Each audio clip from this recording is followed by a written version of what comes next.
구약 성경 역대하 33장 21절로 25절입니다. 구약 성경 704쪽 역대하 33장 21절로 25절입니다. 우리 주신 말씀을 한 목소리로 합독하시면서 살아계신 하나님의 음성을 듣겠습니다. 아몬이 왕위에 오를 때에 나이가 22세라 예루살렘에서 2년 동안 다스리며 그의 아버지 므낫세의 행함같이 여호와 보시기에 악을 행하여 아몬이 그의 아버지 므낫세가 만든 아로 새긴 모든 우상에게 제사하여 섬겼으며 이 아몬이 그의 아버지 므낫세가 스스로 겸손함 같이 여호와 앞에서 스스로 겸손하지 아니하고 더욱 범죄하더니 그의 신하가 반역하여 왕을 궁중에서 죽이매 백성들이 아몬 왕을 반역한 사람들을 다 죽이고 그의 아들 요시야를 대신하여 왕으로 삼으니라. 아멘. 아멘. 15세기 초니까 까마득하죠 우리에게는. 중국 명나라에는요 전 세계의 그 바다를 주름잡던 함대가 있었어요. 함대. 우리가 보통 이제 함대 그러면 스페인의 무적 함대 혹은 스페인의 무적 함대를 무찌른 영국의 함대 이제 이렇게만 생각할 수 있는데 당시에 제독 정화라는 사람이 이끄는 대함대가 명나라에 있었어요. 함선의 길이가 얼마나 크냐면 축구장보다 길었다고 해요. 그리고 한 번 출정할 때 100대가 넘는 그 함대로 이제 출정하다 보니까 3만의 군사가 거기에서 타고 뭐 그 해상을 누비고 아프리카까지 원정을 갔다고 합니다. 그래서 이제 그 통과하러 갈 때마다 유럽 있잖아요. 유럽의 배들이 정화의 배 옆에 딱 이렇게 딱 서게 되면 인력 편주처럼 그렇게 초라하게 보일 정도였어요. 그러니까 자금도 기술도 규모도 이미 세계를 제패할 수 있는 그런 어마어마한 명나라의 함대가 있었던 거죠. 그러나 명나라 황실은 갑자기 바다를 닫아버리는 해금 정책을 선포합니다. 바다로 나가는 것은 국가만 낭비할 뿐이다 라고 말하고 그 위대한 제독 정화의 함대를 완전히 불살라버립니다. 그리고 그동안 항해 기술들을 다 그냥 스스로 그것을 말소해버립니다. 그리고 세계사의 그 바다를 주름잡는 그 주인이 될 수 있는 기회를 발로 걷어차버렸다고 합니다. 그로부터 80년 뒤에 유럽의 가난한 탐험가들이 바다로 나오기 시작합니다. 스페인의 지원을 받은 콜럼버스의 배, 여러분 콜럼버스 아시죠? 정화 제독의 함대에 비하면 너무 초라한 수준이었어요. 단 세 척의 배, 그 세 척의 배에 90여 명의 나눠 타고요. 그렇지만 그들의 영향력은 굉장히 파괴적이었어요. 유럽인들에게 신대륙 아메리카를 존재를 알려주는, 그래서 그러니까 대항해 시대를 열어주는 그런 사람들이 고작 몇 척이었다고요? 단 세 척의 90명으로 초라한 그런 선단이었어요. 또 다른 스페인의 여러분 함대 들어보셨을 겁니다. 마젤란의 함대는 고작 5척으로 이 5척의 배로요 세계를 돌았어요. 그래서 최초로 세계 일주한 사람 그러면 여러분 세계사에서 배웠죠. 마젤란. 역사상 세계 일주를 하는데 성공했던 사람. 보세요. 중국이 걷어차버린 그 길을 스페인의 조그만 초라한 함대가 세계의 바다를 주름잡기 시작했고 결국 역사의 패권은 동양에서 서양으로 완전히 넘어가 버리고 말았습니다. 기회는 누구에게나 오지만 그 기회를 대하는 태도가 한 나라의 운명을 좌지우지한다라는 것을 볼 수 있죠. 오늘 본문에서 이와 똑같은 영적 비극이 등장합니다. 유다의 왕 아몬의 이야기입니다. 그의 아버지 므낫세, 우리가 지난 수요일 날 살펴봤어요. 유다 역사상 가장 하나님 앞에 처참한 죄인이었어요. 므낫세 죄 때문에 유다가 망할 정도였습니다. 그가 이제 아수르 대군에게 끌려서 바벨론까지 감옥에 들어갔잖아요. 근데 그 밑바닥에서 한 나라의 왕이 죄수가 돼서 질질 끌려가는 그 인생의 말년의 밑바닥에서 그는 겸손하게 하나님 앞에 엎드렸어요. 그리고 하나님께 기도하기 시작했습니다. 그때에 닫혔던 은혜의 문이 열렸고 하나님이 기도 들어주셔서 그는 예루살렘으로 복귀했고, 복귀하자마자 모든 우상을 완전히 다 깨뜨려버리고 하나님의 은혜 안에서 살아갔던 거죠. 그런데 므낫세의 아들 아몬이 왕이 되어서 아버지가 열어놓은 그 길로 걸어가기만 하면 될 텐데, 말씀드린 것처럼 명나라 제독 정화의 함대처럼 이미 모든 승리의 조건들이 다 갖춰졌는데, 그러나 아몬은 그 천금 같은 은혜의 기회를 발로 걷어차 버렸어요. 그리고 다시 그에게 회개의 기회가 주어지지 않았습니다. 그렇다면 왜 므낫세 왕에게는 열려있던 회개의 기회가 그 아몬에게는 닫혀버렸을까요? 첫 번째, 그의 아버지의 회개를 외면하며 은혜의 길을 걷어찼기 때문입니다. 21절 22절을 제가 한번 읽습니다.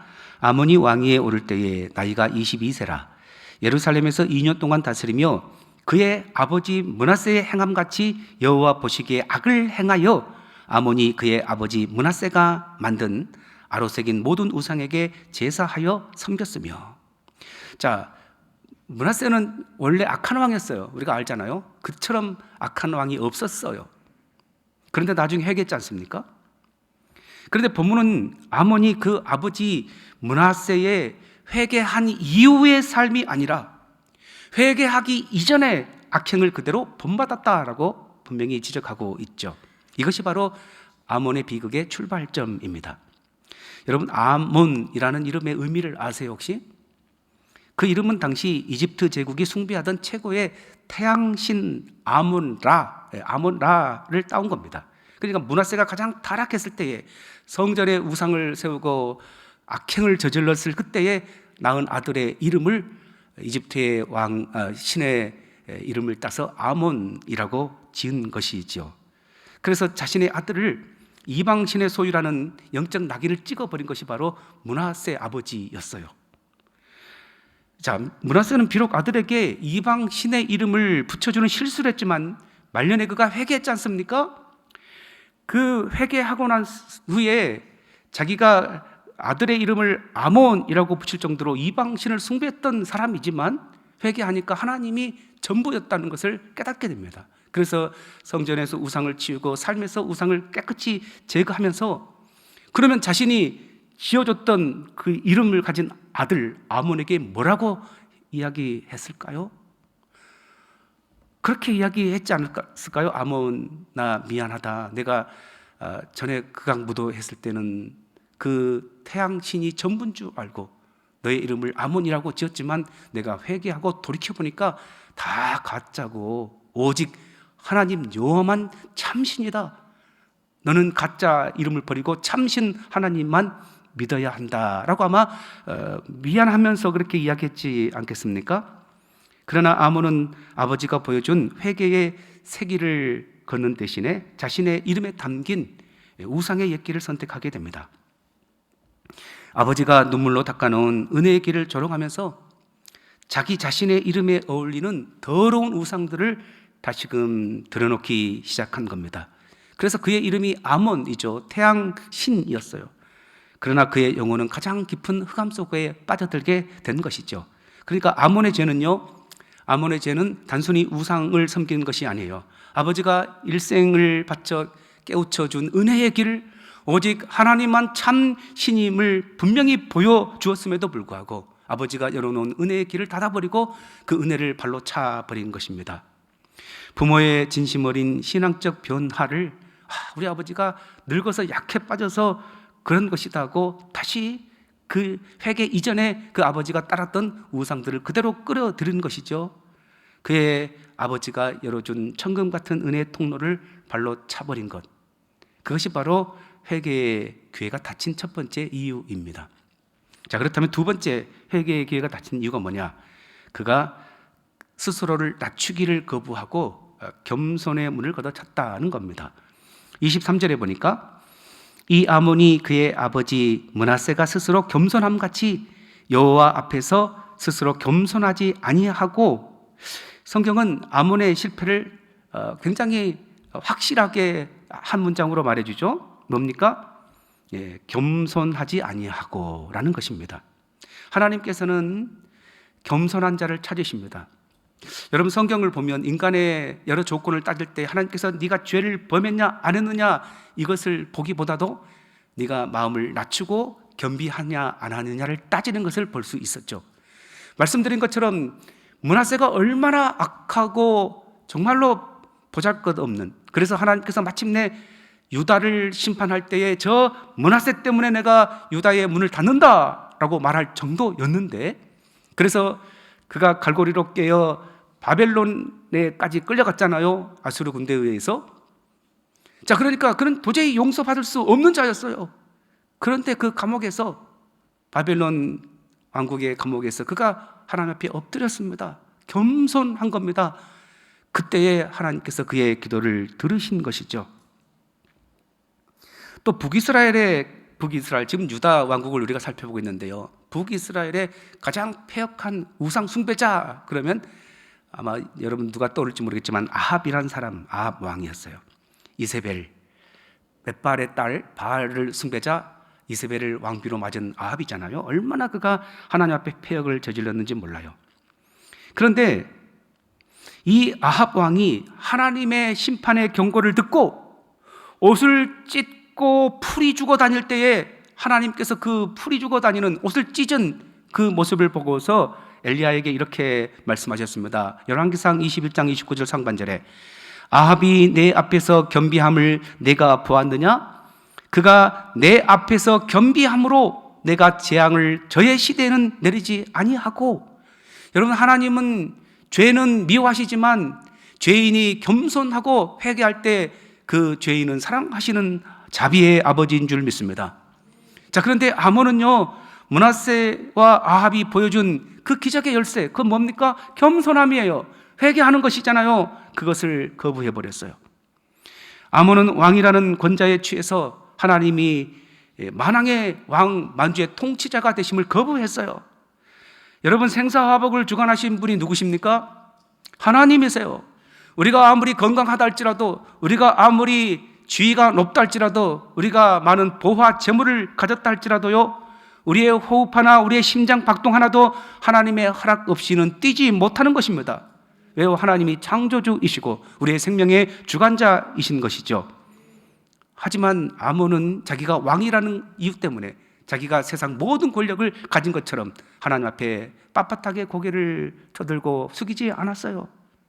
여러분, 창조주 앞에 피조물이 고개를 빳빳이 드는 것은 용기가 아니에요. 뭡니까? 파멸을 자초하는 미련함이지요. 우리가 믿는 예수님은 어떤 분이셨어요? 하늘 보좌를 내려놓고 이 땅에 오셨어요. 종이 되기까지, 죽기까지 하나님 앞에 복종한 분 아닙니까? 예수님도 낮아지셨는데 하물며 허물 많은 우리가 어찌 하나님 앞에 고개를 빳빳이 들고 겸손해야 하지 않을 수 있습니까? 여러분, 하나님 앞에서의 겸손은요, 체면 구기는 것이 결코 아니에요.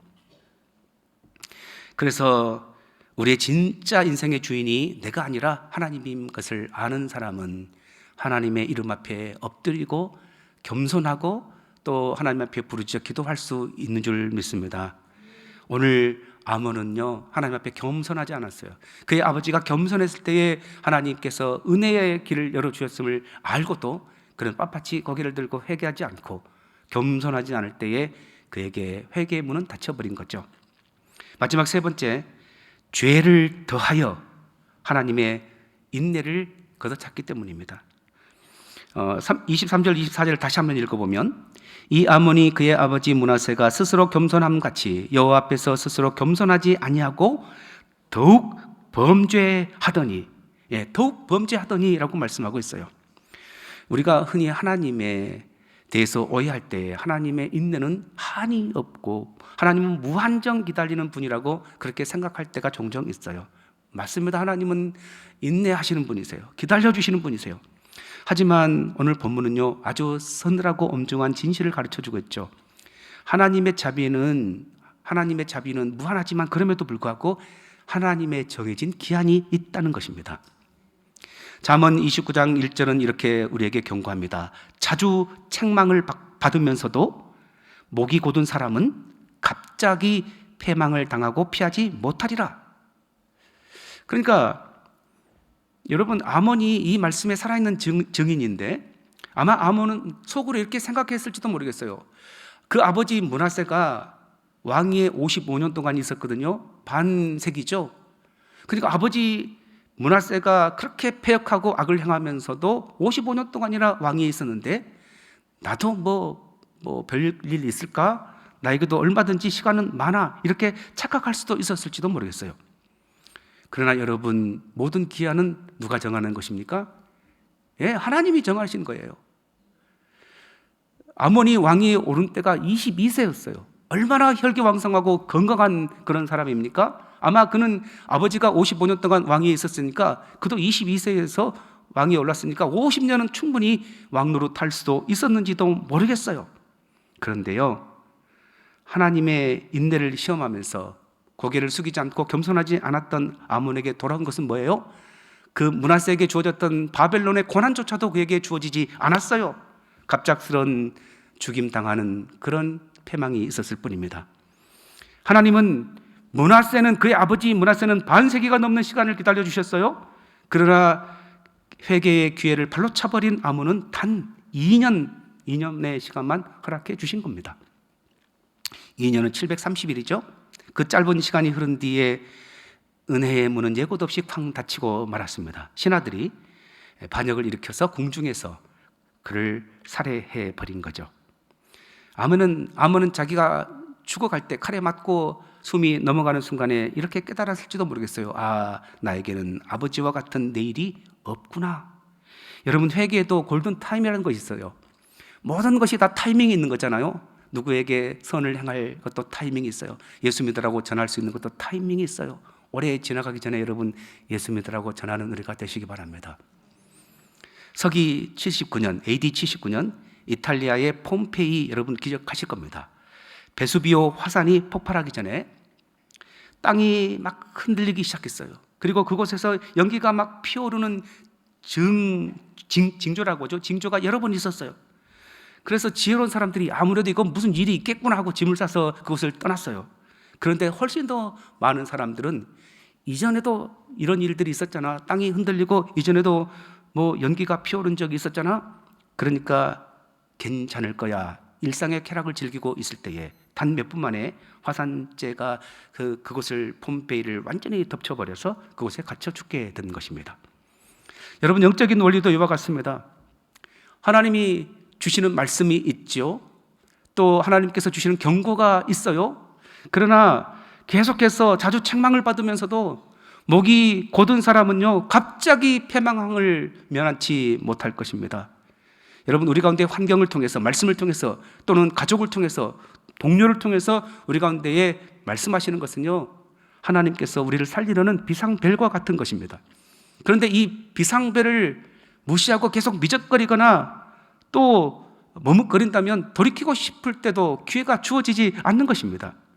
그래서 여러분, 지금 우리가 호흡하고 있는 이 순간이 하나님이 우리에게 허락해 주신 마지막 순간일 수 있다는 것을 언제나 우리는 잊지 말아야 돼요.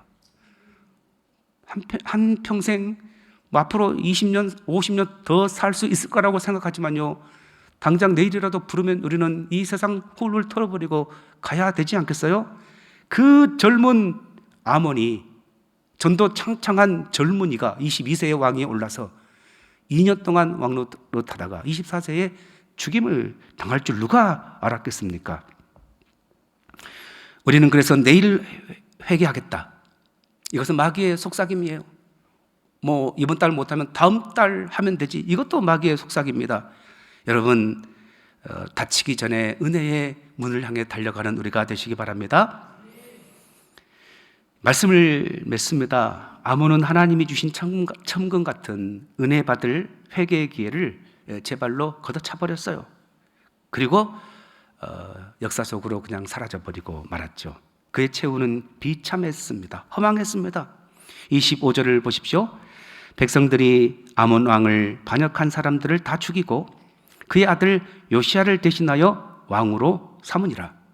이 아몬이라는 사람, 하나님을 멸시하고 겸손하지 않았고, 그리고 우상을 숭배했던 굉장히 암울했고 어두웠잖아요. 그런 암원의 어두운 페이지가 넘어가자 하나님은 기다렸다는 듯이 요시야라는 찬란한 소망의 페이지를 펼쳐 보이는 겁니다. 이것이 우리에게 주는 무슨 경고이자 소망이 뭡니까?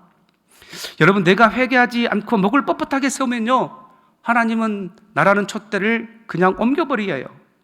그러나 그럼에도 불구하고 하나님의 등불은 꺼지지 않아요. 왜요? 하나님은 반드시 또 다른 겸손한 하나님의 일꾼을 찾으셔서 하나님의 나라를 펼쳐가시기 때문입니다. 내가 기도하지 않아도 하나님은 다른 사람을 기도하게 하실 겁니다. 내가 예수 믿으라 전하지 않아도 하나님은 다른 사람을 통해서 얼마든지 이 일들을 이루어 갈 것입니다. 내가 금식하지 않아도, 내가 순종하지 않아도 얼마든지 하나님은 돌들로 아브라함의 자손이 되게 하실 수 있는 분이에요. 여러분, 그래서 내가 순종하지 않아도 하나님의 뜻은 이루어지지만 그 영광스러운 부흥의 잔치에서 나는 제외되는 비극을 나는 맞게 될 뿐입니다. 여러분, 아몬은 므낫세가 열어놓은 은혜의 문을 걷어찼지만 하나님은 이제 우리 앞에 새로운 은혜의 문을 열어두셨어요. 얼마나 감사한지 몰라요. 고난의 주간의 특별 새벽기도에 참여할 수 있잖아요. 아직 3일이나 남았어요. 그리고 우리에게도 하나님께서 하나님의 나라를 이루어가는 도구로 사용해 주시기 위해서 10만 번 예수 믿으라 전할 수 있도록 아직 8만 번 이상이 남아있잖아요. 여러분, 결정은 오늘 나의 겸비함에 달려 있습니다. 하나님의 말씀에 순종하겠습니다 라는 겸손함으로 엎드린다면 하나님은 우리를 통해서 우리의 가정을, 공동체를, 나라와 민족을 세워갔던 요시야처럼 우리를 사용하게 될 줄 믿습니다. 하나님의 인내가 마감되기 전에 다시 한번 겸손하게 하나님의 말씀에 순종하는 우리가 되시기 바랍니다. 기도하겠습니다. 기도할 때 여러분, 하나님 앞에 이렇게 기도하십시다. 하나님, 나중에 회개하면 되겠지, 나중에 순종하면 되겠지, 이 마귀의 속삭임에 속지 않게 하여 주시고 지금 하나님이 말씀하실 때 즉시 순종하고 회개하는 우리가 되게 하여 주옵소서. 하나님, 므낫세와 아합도 살리셨던 그 겸비함이 오늘 제 안에 있기를 원합니다. 십자가 앞에 납작 엎드리는 제가 되게 하여 주옵소서. 하나님, 므낫세가 닫아놓은 회개의 길을 아몬처럼 끊어버리는 자가 되지 않게 하여 주시고 우리 자녀들이 부모의 눈물 어린 기도를 업신여기지 않고 하나님을 경외하는 세대가 되도록 우리의 자녀들도 하나님께서 붙들어 주옵소서. 다 같이 주여 한번 부르고 통성으로 기도하시겠습니다.